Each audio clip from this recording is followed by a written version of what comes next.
record and we'll get going. Okay. So welcome. Welcome to Photo 4 and Photo 5.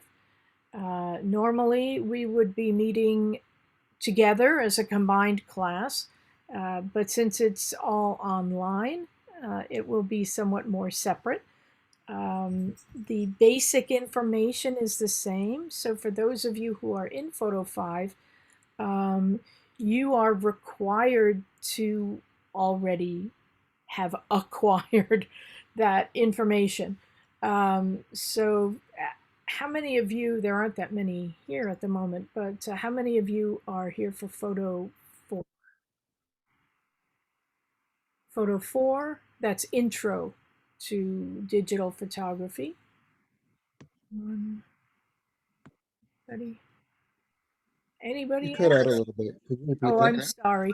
How many of you are here for intro to digital photography, Photo 4? One, two. So a couple of you. The rest of you are here for intermediate. Okay, great. So, um, in some ways, the requirements are the same. So let me just go over the syllabi um, for you guys. Let's see. So I'll just briefly go find it. Sorry, just a moment.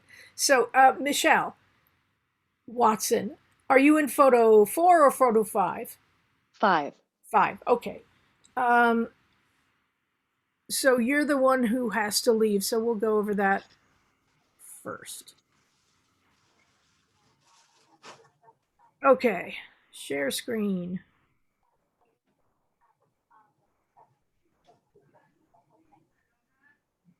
Uh, what's wrong with this? There we go.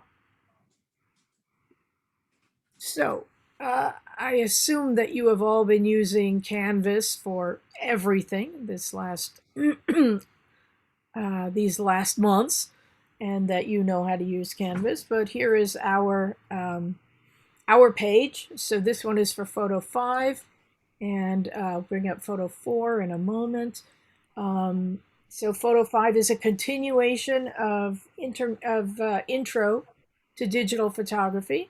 So Photo 4 covers all the basics of photography, different cameras, lenses, uh, the controls used to control the amount of light entering the camera, so the aperture, the shutter, ISO ratings, the light meter, putting all those things together, equivalent exposures, um, bracketing, depth of field, and color temperature and white balance. So those are the technical things that we go over in Photo 4, and then an introduction to Adobe Lightroom. And Photo 5 is a continuation. So Photo 5 involves a more in-depth look at and use of Lightroom. So practicing the techniques that we began learning and using in Photo 4, and learning new ones as well. And so for Photo 5, you will, there are a few assignments to do, and then you will be working on your own final project that is for you to decide. The basis of which is for you to just, excuse me, decide. So you'll write a proposal and turn in some work periodically that we look at for that project. Other than that, Photo 4, of course, has it's more well, there's a lot more memorization, I guess, uh, involved in Photo 4 because many people in Photo 4 have not had photographic experience, and it's not assumed in Photo 4. Again, in Photo 5, the assumption is that you have had Photo 4 or the equivalent. So there's a little quiz in about a week and a half that you Photo 5 folks will have to take um, to show that you have the basic knowledge to go on in Photo 5. Okay. And I assume that you would not have enrolled in Photo 5 if you didn't have that. But it's just a check. Okay. Any questions? Anybody? We can What's that? hear from you. I'm sorry. Would you repeat? I can hear from you. You cannot hear me? Now, that's okay. Huh. Well, we may be having some online troubles. I apologize Yes. if that is so. Yeah, the last statement just cut out. I think it's because you've always kind of had a bad internet connection out where you've been at. So yeah, occasionally it happens, but usually I guess we'll try and let you know. I'm sorry. Yeah, I don't know what to do about it, but uh, I did sign up for the fastest internet service. When all this went down, so to speak, because They're lying to you. yeah, I would guess so. And I live in Santa Cruz, so what Santa Cruz has for high speed, I'm sure, is not the same as San Jose and Cupertino. But hopefully it will be at least okay. Um, so this class is what's called asynchronous, and that means that it's completely online, and we never meet. In that you are not required to come to any meetings.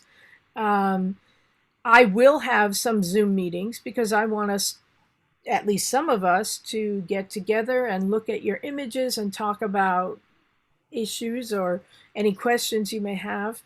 But those meetings specifically will be to talk about your work. I also have office hours every week on Wednesdays from 12:30 to 2:30, and if that time doesn't work for any of you, we can arrange another time to meet. So please feel free to email me anytime. I do my best to look at my email at least once a day and hopefully answer it in a reasonable amount of time. If I have not gotten back to you, please don't feel bad about nudging me and emailing me again. If I haven't answered you, hopefully I will have answered you. Right. My cat wants to get out. Sorry, you have to wait. I'm sorry. That's kind of the downside, but also the interesting thing about everyone being on Zoom or FaceTime or whatever, especially like well-known people, because then you kind of get to see where they live and what their houses are like, and so it's kind of cool. I think that for me as a photographer, I started out in anthropology, and photography is kind of like sanctioned voyeurism. You know, you get to look at people and things, and if you were just doing it without a camera, people would think you were insane. But the camera gives you license in a way to look, to stare. As kids were always told not to stare, don't stare, don't look. And so we avert our eyes and our brains, I think, to a certain extent. But the camera encourages us to look, and photography encourages us to look and examine. And looking at photographs allows us to, not just to look, but to examine and to study and to look as closely as we want. So it's kind of an amazing thing, I think, and especially as someone who likes to look, who is interested in people. I think that photography is an amazing thing. Digital photography, even more so in a lot of ways. I started out as a film photographer, and I still love film. I still use film.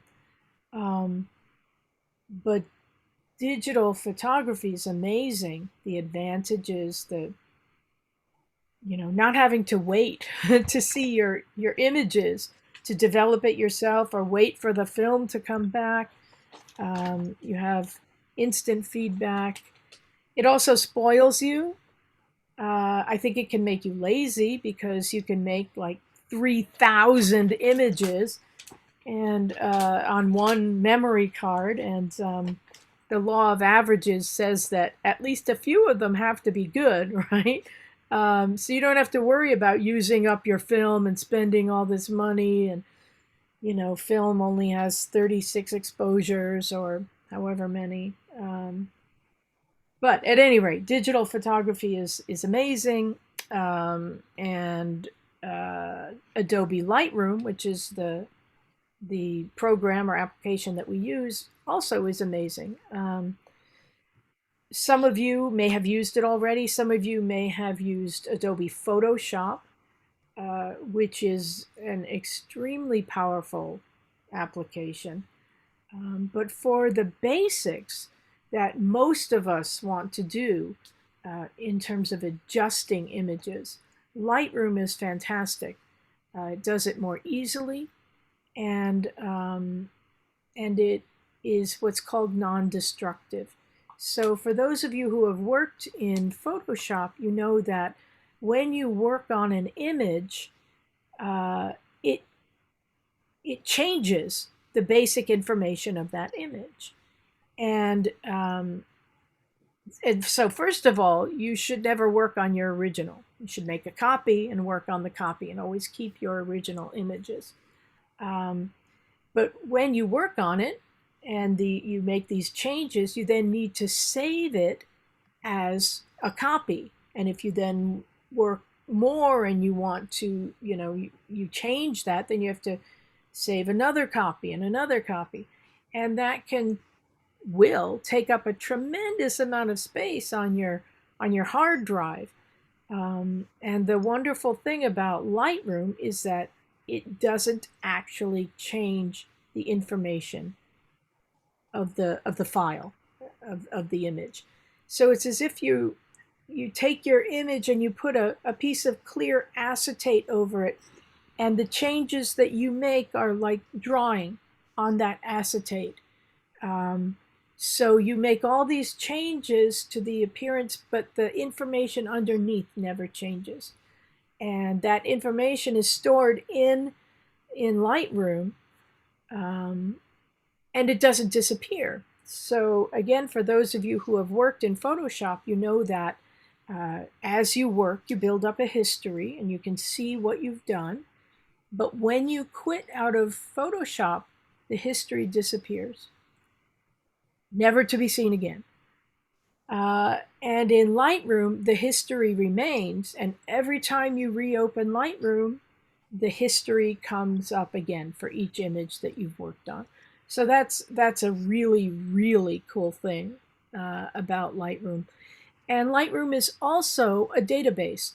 So you import your images into Lightroom, and you can organize them within Lightroom. You can make different sets of images, collections based on different elements of the frame that you decide on. It can be where they were made, or when, or subjects, or for different projects. And you assign words to the images, and then you can call up and say, I want, images. You don't say that, you just type in a word, but I want all images that were made on this date. And then that I gave 4 stars to, or I assigned something else to. And you make a set of rules, and then all of those images that meet the rules you have decided on will come up and come into a collection. So it's very handy for organizing your images. I have thousands and thousands of images on hard drives, and Lightroom is really useful for at least trying to manage some of those images. So again, it's both a database and an application for manipulating your images. It also has has different modules, and you can organize a slideshow. You can put together a book. You can put together images for a website. So does a lot of things. It does not do some of the things that Photoshop does. That is bringing in other images, putting them together, and so on. For those sorts of things, you need Photoshop. And so we offer Photoshop classes as well. But this is not a Photoshop class. Okay. Any questions? Anybody? I have a quick question about, I emailed you asking if we should get Lightroom for those of us that don't have it. I've never used it. But is that something we... Sorry, go ahead. Yeah, you responded you were going to check in to see if we can get access through, you're going to email the dean, but I'm wondering, is that something we should wait on, or should we wait on that? Don't purchase it. Yes, I contacted the dean. He emailed me yesterday, and I forgot to get back to you. I'm sorry. Every student in Photo 4 and Photo 5 will get access to Lightroom from Adobe. And so the school will send Adobe the class lists, and those class lists have your email addresses on them.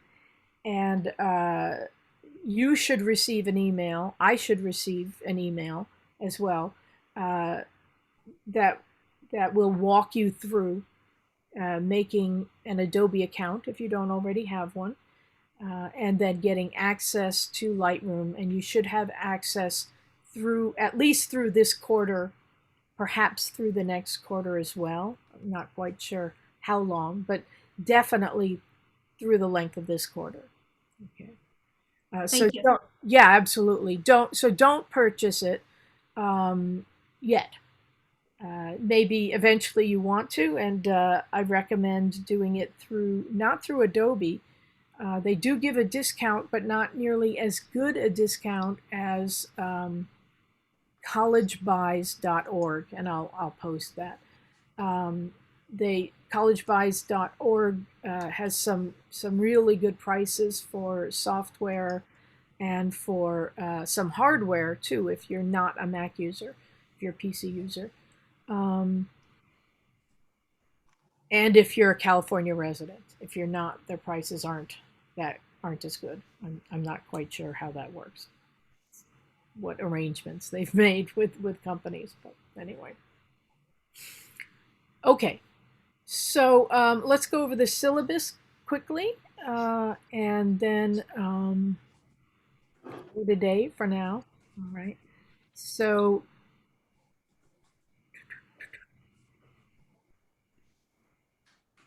okay, can you guys see this? The Photo 5 syllabus? Yes. Okay, good. And let me pull out the Photo 4 one as well.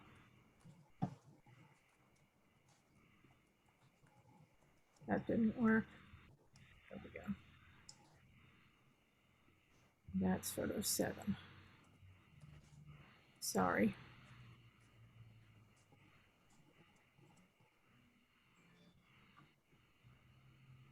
Well, it went somewhere.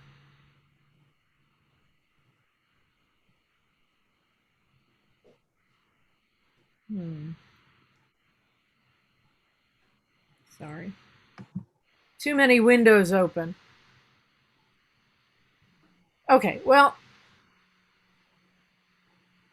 let me start here. So photo 5, and welcome to photo 5. I already went over some of this, the fact that for photo 5, photo 4 is a prerequisite. For photo 4, there are no prerequisites. There are recommended, it's recommended that you have English 100, I guess. That's about it. Then, due to the ongoing COVID-19 pandemic and the measures put in place to slow its spread, this class, which normally would be taught in the De Anza Digital Photo Lab, will be taught online. And so you must have regular access to a computer with high-speed internet access and be familiar with using the internet. You wouldn't be here, I assume, if you were not. But anyway, we have to say that. The class will require the use of Adobe Creative Cloud software applications, so specifically Adobe Lightroom. And again, De Anza College and Adobe will provide access to you for the duration of the semester. It should be quarter. So you'll have to set up an account with Adobe, and again, they will presumably send you information on this.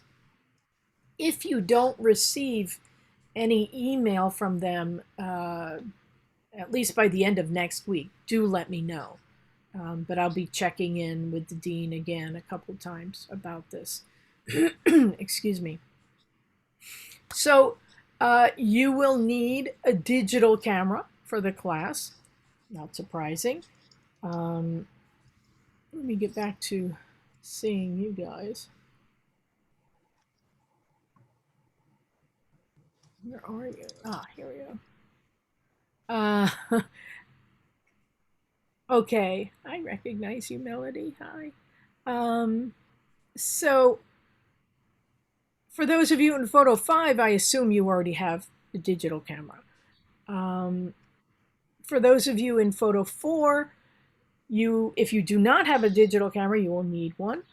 You don't have to have, you don't have to have a big SLR. You don't have to have a really expensive SLR. This is a cheap one I got at Costco some years ago, and it's done very well by me. There are many point and shoot digital cameras that allow you to control the aperture and shutter, and that's the kind of camera you need. You need a camera that will allow you to change the aperture and the shutter speed and the ISO rating. So certainly all DSLRs, digital single lens reflex cameras, allow you to do that. But there are a number of smaller cameras that also have manual control. And you do need one of that sort. So I always set my phone down and then I cannot find it. Here it is. Our phones have wonderful cameras. They're excellent. The camera on this phone is like 10 times better than the first digital camera I had. The first digital camera I had, I think, had a resolution of 1.7 megapixels. And the cheapest phone cameras have like 7 megapixel resolution now. So, and it was an expensive camera too. Anyway, the phone cameras are excellent, but you don't have any control over the aperture, the shutter, the ISO, and you do need that. And you will need a camera relatively soon. if you don't have one. So my advice to those of you who do not have a camera and are in need of one, or my first piece of advice, is to ask around. Ask friends and relatives, because many people have older equipment, older cameras and other stuff probably lying around that they've forgotten about. I'm sure that we all know certain people who have upgrade fever and must have the newest and best, but probably still have their older stuff lying around. And for our class, for these classes, and in general, those cameras will be fine. Very few of us need $8,000 SLR bodies, you know. We need camera bodies that function correctly and do what we need them to do. We need good lenses, but we don't have to have the most expensive. Very few people these days actually make photographic prints anymore. Most people look at their images on the computer. They send images via computer, and really, it's when you're making prints that you can see the quality differences in images, made by different cameras or lesser or greater cameras. But I'm willing to bet that very, very few of you make prints, and even fewer of those of you who do make prints make large prints. Very few people make 11 by 14 digital prints or 16 by 20. Often people, not often, but people who do print things out often print relatively small ones to give to friends or something of that sort. So if you're not doing that, you really don't need a really expensive camera. So again, ask around. If you don't have a camera, ask around first of all. I did send a list out of cameras. That's certainly not a comprehensive list of cameras that are available. There are hundreds of cameras available, but those are a few. And so again, if you do need a camera, check that out as well. Okay. Any questions? Anybody? Okay, let me get back to the syllabus. There is a required text. You don't really have to buy it. It's up to you. There will be readings listed on Canvas in the modules, but there are also lectures. There are written lectures. There are readings that I put into Canvas, and then there are my own recorded lectures about each topic. So I think that having a textbook is useful. It's nice to have it as a resource, but it's certainly not a necessary thing, especially this textbook. This textbook is fine for this class. But if you want a really good general resource, then I would suggest probably a more expensive one. So again, it's up to you. I think it's a good idea, but you don't have to have the text.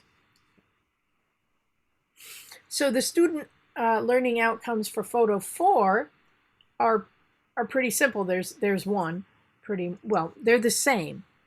It's just that Photo 5 expects you to be more advanced. So the student learning outcomes are the things that you should be able to do upon completion of this class. And so that is apply basic digital camera skills to create images and demonstrate a working knowledge of the digital darkroom using Adobe Lightroom. So you should know the basics of photography and how to make images, digital images with a digital camera, and how to manipulate those images using Adobe Lightroom. Grading. So grading is based on assignments, pretty much assignments, and an exam. Grading is done on a 1,000 point scale, and you can see the breakdown as follows. A passing grade is a D minus, or 60%. You will have 4 assignments. So for photo 4, the first 2 assignments are worth 100 points, and the second 2 are worth 200 points each. For photo 5, the first 3 assignments are worth 100 points each, for a total of 300 points, and the final assignment is worth 300 points. For photo 5, there's a quiz, that little quiz to show that you belong in photo 5, and then the final exam plus participation. In photo 4, you don't have that little quiz. You have the final exam and participation. So how do I figure out participation? Well, that is not as easy as if we were meeting in person, but I look at how much you have accessed Canvas, how long you've been on Canvas, and the feedback that you give other students. So you need to give a certain amount of feedback to other students for the assignments. And that's what your participation grade will be based upon. Yeah, you know, grading in an art class is probably a little more subjective than it is in a math or science class. It's not as easy to quantify things in an art class, but by breaking things down, breaking grades down, and I assume we try to be as fair as possible. Okay. So these are the assignments for photo 5. So you'll be colorizing black and white images. You'll be making panoramic images. You will be making what are called high dynamic range images. And then the final assignment is for you to determine. But of course, you will be working on those images in Lightroom. Okay. For photo 4, the assignments are a basic assignment on the ISO rating, on what are called equivalent exposures, and on bracketing, and then an assignment on depth of field, then an assignment on color temperature and white balance, and then the final assignment for photo 4 is working on certain images in Lightroom.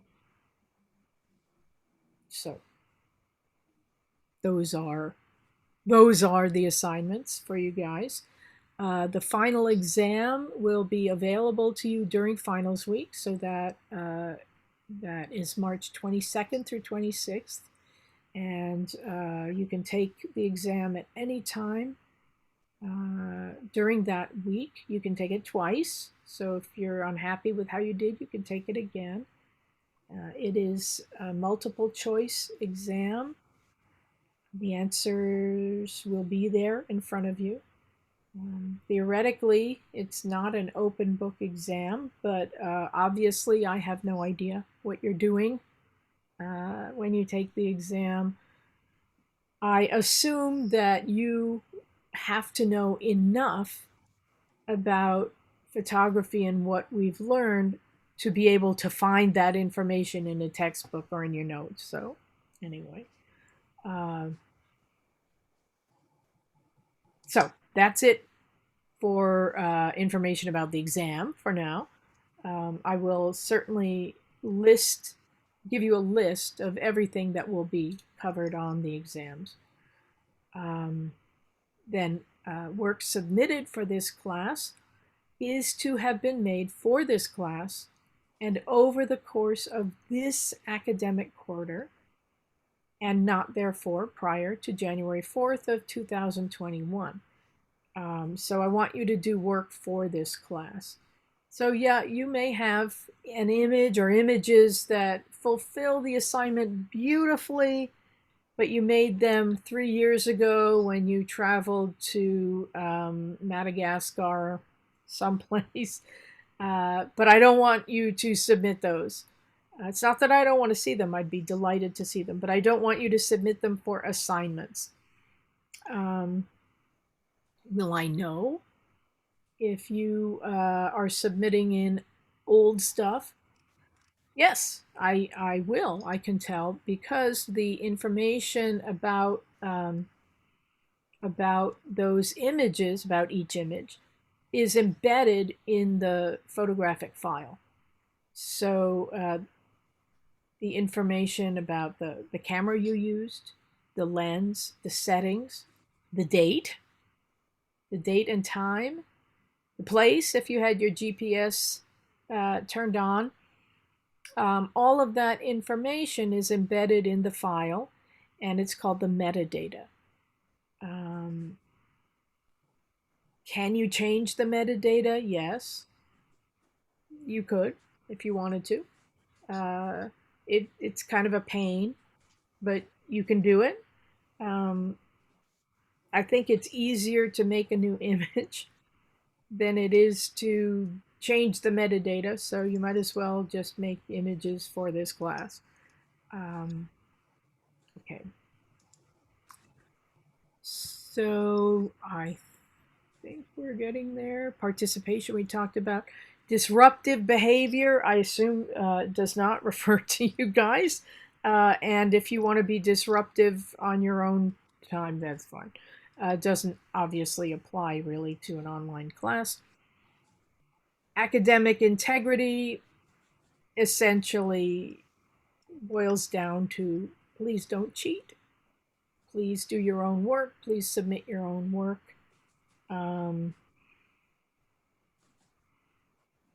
In terms of photography or an art class, there's not much point in taking one, right?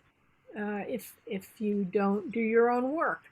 So that said, I assume that we all have academic integrity and will not cheat. Okay. If you have need of either the Student Success Center or Disabled Student Services, I've put the information here. Both can be very helpful, very useful. So please feel free to access them if you have the need. Important dates. Obviously, the term has already started, January 4th. Not this Saturday, but the following, January 16th, is the last day to add a class. Obviously, you are already in this class, but if you want to add a different class, that's the last date to do so. Monday, January 18th is the last day to drop a class for a full refund or credit, and with, excuse me, no record of a grade. After that date, you can still drop a class, but you'll get a W on your transcript for withdrawn. The last day to drop a class with a W is Friday, February 26th, after which time you cannot drop a class.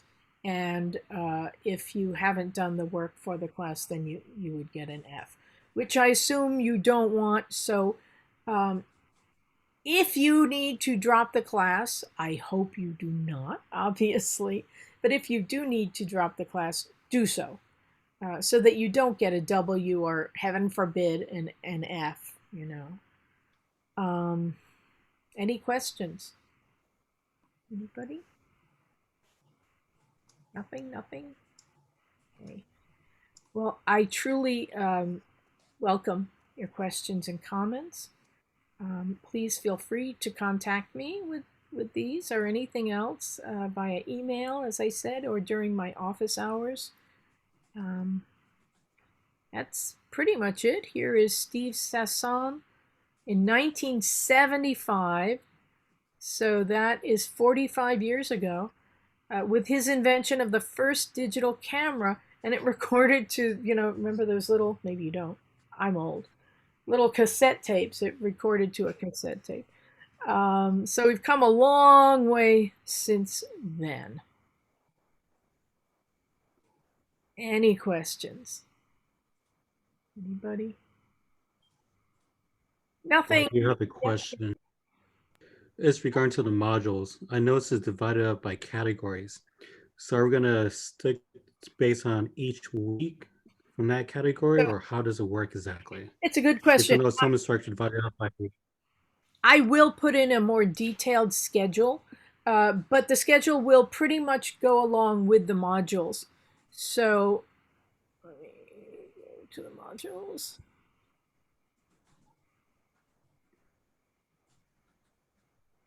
So first there's the welcome to Photo 5, and then resources, Canvas resources, and counselor information if you have need of this. The Zoom hours, Zoom office hours invitation is here. And then Lightroom is the first instructional module. And there are lectures that I have made, and also lectures that I have put here for you to watch if you have a desire to do so. I hope you will watch them by an Adobe person, I guess, named Julianne Cost. And she is really, really, really good. I have found her instructional videos to be very helpful. She is direct to the point, but puts things very simply. And they're not that long. They're not like 50-minute videos. They're like 10 minutes, maybe 8 to 10 minutes. Some of them are less than that, a few longer, but they're pretty manageable in terms of length, and very, very helpful, I have found. So there are a whole bunch of them here in that module. Oops, that's not where I want to be. Where did everything go? Sorry. How embarrassing. You're looking at all the yarn that I was trying to get for my daughter. Okay, here we are. Back to the modules. So again, the information on Lightroom is obviously relative to Lightroom, and again, there are some lectures that I've made. These 5 or 6 here. Creating your own personal Lightroom catalog. So that's more intro stuff, and a lot of it is more intro, but there are also advanced things like how obsessive artists colorize old photographs and things of that sort. So for Photo 4, you'll have all of the basics, and I've left them on for Photo 5 as well. So if you need to refer to any of the basics of photography, they're all here. So all the Photo 4 information is here available for Photo 5 students as well. Okay, and then more advanced Lightroom techniques for Photo 5. Okay. So I do have another question. Mm-hmm. Would you like us to review all the categories before the first assignment? This is Franklin, yes? That is correct. Franklin, are you in Photo 4 or Photo 5? Photo 5. Photo 5. It's up to you. I think it's a good idea to go through this stuff anyway.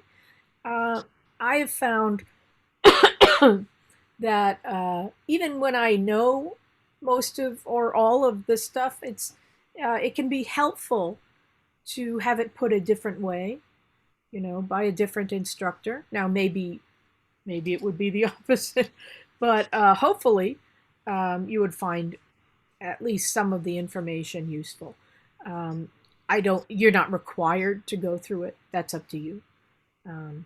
But no harm in going through it, and you might get some, glean some information that you did not have. Who knows? Right? Yeah, I'll definitely go through it. I'm just curious on what information I should know before taking the first assignment. So the first assignment for Photo 5 is colorizing black and white images. So you need to know how to convert your image to black and white in Lightroom, which is pretty much just clicking on a button. But you do want it to have certain characteristics that make it more amenable to colorizing, to adding color to it.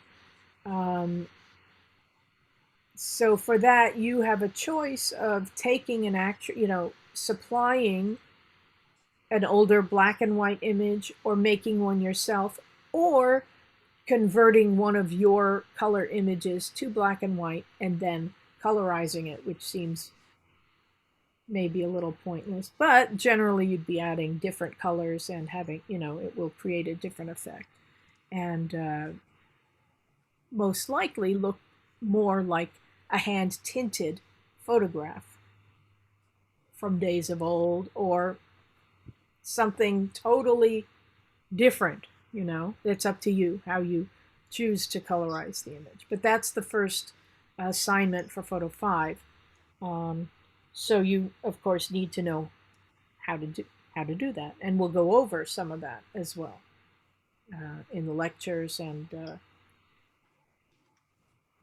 Zoom meetings, I hope. Again, you're not required to attend Zoom meetings because these classes are asynchronous. So all the information that you need will be or is on Canvas already. But I personally find it easier and generally more enjoyable to acquire the information in person, visually, but that's up to you, whatever works out for you in terms of Zoom meetings. Thank you. Appreciate it. Absolutely. Any other questions? Comments? Issues? No. Nothing? You're all good? Well, I hope that you all stay safe and healthy, that you're careful. I live in Santa Cruz, as I said, and we're somewhat more protected than you are, although our cases of COVID have been going up as well. But again, I hope you'll all be safe and careful, and I guess we can just pray for peace, and hope things settle down without too much horror. So, nice to see those of you who are here, and I hope to see you in subsequent meetings. Take care of yourselves. Okay, thank you. Take care. Bye now. Bye. Thank you. Bye. Bye. Bye. Have a nice day. Thanks, you too. Bye-bye.